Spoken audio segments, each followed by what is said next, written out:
Hello everyone, welcome back to my channel. இன்னைக்கு special என்னன்னு பாத்தீங்கன்னா முட்டை பரோட்டா எப்படி பண்றது நம்ம பார்க்க போறோம். வாங்க வீடியோக்குள்ள போலாம். வீடியோ ஸ்கிப் பண்ணாம பாருங்க. அப்பதான் தெளிவா உங்களுக்கு புரியும். ஃபர்ஸ்ட் தேவையான அளவு ஆயில் ஆட் பண்ணிக்கோங்க. ஒரு pan எடுத்து ஆயில் நல்லா ஹீட் ஆனதுக்கு அப்புறம் அதுல கடுகு ஆட் பண்ணிக்கோங்க. பச்சை மிளகாய், வெங்காயம் இது ரெண்டும் தேவையான அளவு பொடியா நறுக்கி எடுத்து ஆட் பண்ணிக்கோங்க. நீங்க எடுக்கிற பரோட்டா பீசஸை பொறுத்து தான். தக்காளியும் நான் அதே மாதிரி நான் எவ்வளோ பரோட்டா எடுத்திருக்கேனோ அதுக்கேற்ற மாதிரி நான் தக்காளியும் ஆட் பண்ணியிருக்கேன். எல்லாமே நீங்கள் எடுக்கிற பரோட்டாவுக்கு ஏற்ற மாதிரி தான் ஆட் பண்ணிக்கணும். உப்பு தேவையான அளவு ஆட் பண்ணிக்கோங்க. உப்பு ஆட் பண்ணி வதக்குனிங்கன்னா சீக்கிரம் வதங்கி வந்துடும்.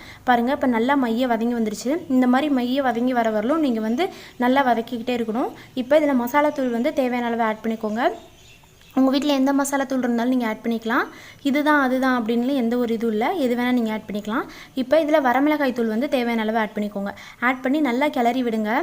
பாருங்கள் எவ்வளோ டைட் கிரேவியாக சூப்பராக இருக்குது பார்க்கவே. இதில் நம்ம கொஞ்சமாக தண்ணி ஆட் பண்ணிக்கலாம். நீங்கள் நிறைய பரோட்டா எடுத்துருந்தீங்கன்னா அதுக்கேற்ற மாதிரி எல்லா திங்ஸும் ஆட் பண்ணி தண்ணியும் அதுக்கேற்ற மாதிரி ஆட் பண்ணிக்கோங்க. இப்போது இதில் நம்ம புதினா இலையும் மல்லி இலையும் தூவிடலாம். தூவி நல்லா இந்த மாதிரி வதக்கி விடுங்க. அப்போ தான் அந்த இலையோட வாசமும் நல்லா ஒன்றோட ஒன்றா சேரும். பாருங்கள், இப்போ 2 முட்டை நான் உடச்சி ஊற்றிக்க போகிறேன். நான் எடுத்திருக்க பரோட்டா பீசஸ்க்கு ஏற்ற மாதிரி நான் 2 முட்டை உடச்சி ஊற்றிருக்கேன். உடச்சி ஊற்றி இந்த மாதிரி நல்லா கிளறி விட்டுக்கிட்டே இருங்க. அடுப்பை ஸ்லோவில் வச்சுக்கோங்க. ஹையில் வச்சு நீங்கள் பண்ணிங்கன்னா அடி பிடிச்சிடும். ஸோ சிம்மில் வச்சு இந்த மாதிரி நல்லா வதக்கி விட்டுக்கிட்டே இருங்க.